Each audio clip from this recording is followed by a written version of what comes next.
Namaste, que se ho, hola, ¿cómo estás all? So, I'm going to continue my reading from Instagram, Saraf Ayla, SERAPH _EYELA. It's Karan Kyle, mera naam Karan Kyle hai. And I'm doing a reading from today, October 23rd, up until November 5th, 2022.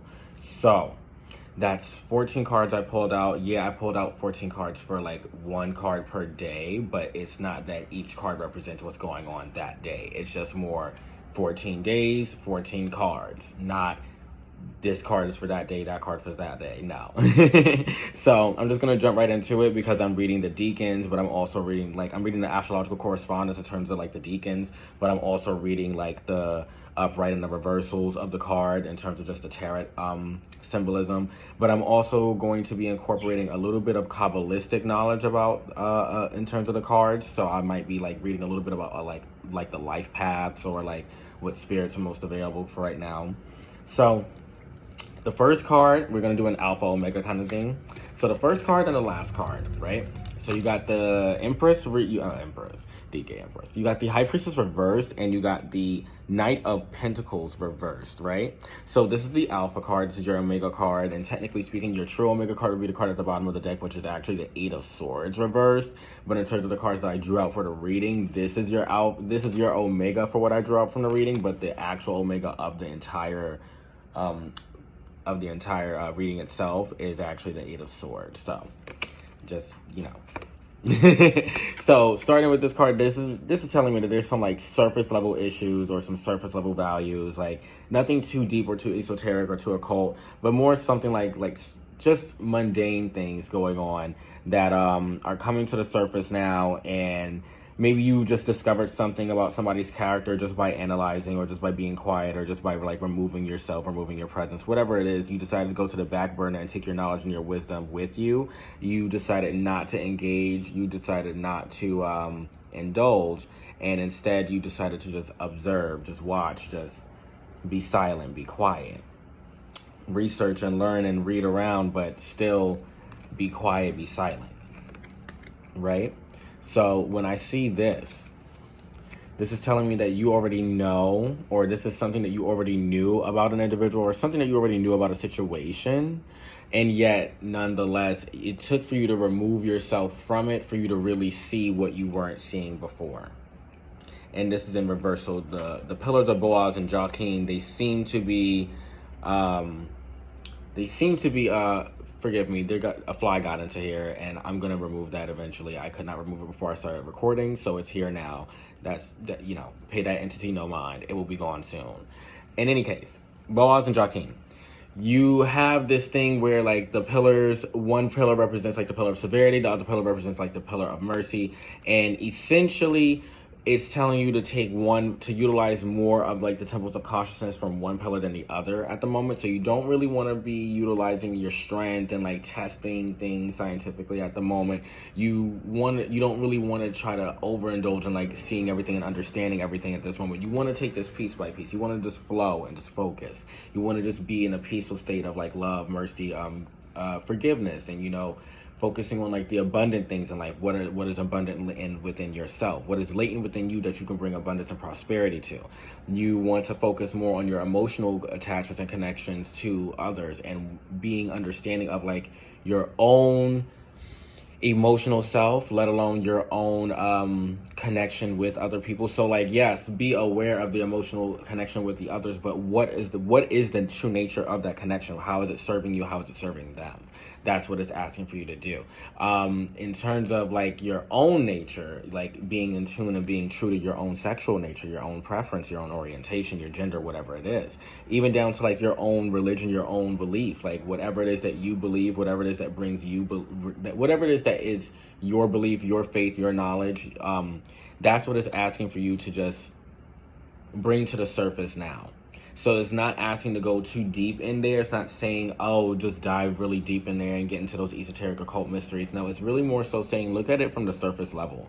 Look at the situation and look at the individual from the surface level. And what is it that you already knew from base knowledge versus the experience that you've gained now? She's in reverse. So she's not going into the mysteries. She's looking right in front of her. She is the mystery now, you know? So embody that mysterious nature of yours. Embody that enigma. The omega of the cards that I pulled out, because I drew out 14 cards, so that was the first card. This is the 14th card. You could say one is representing like the today, and then, you know, because it was the first card of the spread, and then this is going to be representing like, you know, November 5th, which is the end of the reading, the end of the spread. But it's not that the High Priestess represents today in particular, and that the Knight of Pentacles is going to represent November 5th in particular. No, these are just the energies that I'm pulling out, and these are the astrological correspondences that I'm pulling out for the next 2 weeks, including what's going on the eclipse. Okay, I have baby budgies as well. They're 5 months old. They're 5 months young, so apologies. In any case, whatever seems to have slowed down and come to a halt might start to pick up slowly but surely. By might, what I mean is either it's going to be an action or a message that's going to come to an individual who's waiting for this. And it's going to be an action or a message that shows you that it's more like planting a seed and waiting for it to sprout, as opposed to something rushing forward. There's just so many things going on. That last video got cut off because of a storage space issue. Apologies. We are experiencing technical difficulties. But in any case, back to what I was saying. I don't see this as a cessation. I don't see this as a halt. I see it as anything that was once halted or once seemed like it did stop is going to start picking up again. It may not pick up again as fast as a Knight of Wands or a Knight of Swords, but it will definitely pick up again slow and steady, like a Seven of Pentacles, or slow and steady like Ace of Pentacles reverse, which you also got here. So this is more so what I'm seeing here, where I'm seeing like this ace is being offered, but it's like it's being offered slower than usual, because it's like whatever transpired in the past, whatever like disagreements or whatever you stood your ground against. Yeah, you may have gotten your way, but at what cost did you get your way? You know, like you may have stood your ground against disagreements, or stood your ground or stood up for what you believed in, or spoke your truth or whatnot. But when you spoke your truth and made those actions, what did it cost you? What peace did it cost you? What peace did it cost others? What kind of chaos did it cost you? What kind of chaos did it bring you and others, that you needed to take your rest? That now that this Four of Swords is reversed, now the resting period is over. There is no need to rest anymore. Now there's a need to action. Now there's a call to action. There's a need to act, leading you here to making that decision. You're not going to allow your emotions to cloud your enlightenment anymore. You know what's good for you. You know what isn't good for you. You know what you should and should not be doing. You're no longer going to allow yourself to be blinded by your own emotions or by your own desires. You're now going to stay true to your own spirit and stay on your soul's path, and start making those decisions that clearly exhibit your intellect and that exhibit your charisma. Because the preceding card is the Eight of Wands. This is a card of clear communication and a call to action as well. It is Mercury in philosophical Sagittarius. So I'm seeing like whatever your philosophies are for your life goals and whatever you live by, whatever you stand by. When I read this in terms of the astrological correspondence, not just in terms of like the tarot symbolism of like the lies and delusions and whatever somebody was being sneaky about is going to come to an end, or they're going to be truthful about it, or there were no lies, there was no cheating, there were no delusions. Yeah, we have those good things. We have that kind of benign we have that kind of benign significance here, but at the same breath, you have Aquarius in the moon, if I'm not mistaken, moon in Aquarius. This is like, if I'm not mistaken, this is like third decan Aquarius or first decan Aquarius. Either way, it's a card where you're being asked for your advice. People know that you're very intelligent. People know that you know a lot, or that you're very experienced in certain fields, and they want to ask for your advice on things. And you are the perfect person to go to, because you have a good sense of justice. You have a good sense of right and wrong. So when I see this in reverse, I don't see it as you no longer have that sense of right and wrong. I see it as, read this more in this astrological format, because this card usually means that there was some cheating or whatnot going on, or it means some type of infidelity, but it also can mean that you know better than to do things like that, or that whatever a person seems like they are doing, they truly are not. Whatever lies and things that they seem to be, you're going to see soon that those lies were not actually lies. However, what you also see in the cards to come are things that exhibit the ending of confusion and sadness, the ending of bad decisions, like the coming to a good choice to like take good care of yourself and nurture yourself the way that you need to be, so you can reveal those falsities and bring them out, so you can get rid of those falsities, so that ending that needs to come can come about, so you can have that new beginning that you're looking for.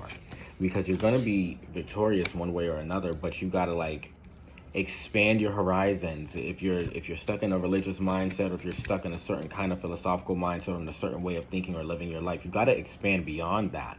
Because if you don't expand beyond that in these next 2 weeks, especially with this eclipse that's coming in the next few days, you're not really going to you won't really prosper in the way that you see yourself prospering. You'll prosper in a way of, I can do so much more. I'm doing good, but I can do better. And you don't want to stay in that zone of, I can do better, I can do so much more, because then it means that you feel truly like you are not doing enough. And that is not going to make you reign supreme in any area of your life other than depression.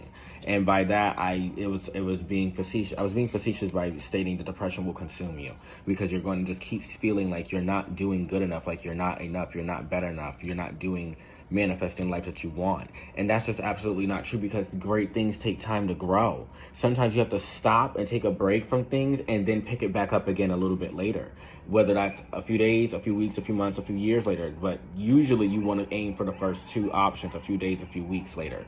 A few months later is a little bit of a delay, but a few years later is definitely a setback, but sometimes that's just what life does. It gives you setbacks, and it gives you life events in the form of setbacks. That way, when you get to where you're going, to your destination, you see it wasn't truly a setback. It was helping you to grow and learn and evolve as an individual, because that's what you truly needed in that moment. Now, what I'm also understanding here, when I said that whole Alpha Omega statement earlier, this is your Alpha card, this is your Omega card, this is the very first card of the reading, this is the very bottom card of the deck. So, when I see these two cards together, what it tells me is that you are manifesting your subconscious worries, but you're also manifesting your subconscious thoughts in general. So whatever you're digesting in terms of what you're watching, what you're listening to, what you're reading, what you're eating, what you're hanging around, or what you allow to be in your midst or your surrounding environment, these things are influencing you in a way via your subconscious mind. And it's trickling and trailing out evidently through your emotions, the water in this path. Your actions may seem a little staggered by the earth, by the grounding there. So you may not be as grounded as you want to be, or you may be grounded in the wrong way of thinking. You may be rooted in the wrong way of being and acting at the moment. You have all these different thoughts and patterns that are trying to break you out of those confines, those constricting blindfolds and ropes. You have all these ways of cutting yourself free and returning to the castle in the background, right? Well, nonetheless, with all those good thoughts that you have and all those good patterns that you're trying to do and those good routines that you're trying to implement, it still seems like your emotions are ruled or being influenced by something in your subconscious mind, leading you down that path of what you need to focus on. Meaning, whatever the impulse is, if it's not serving you, or if it's causing you more chaos and strife, or others more chaos and strife in your life or in their life, you need to start looking into, where's that emotion coming from?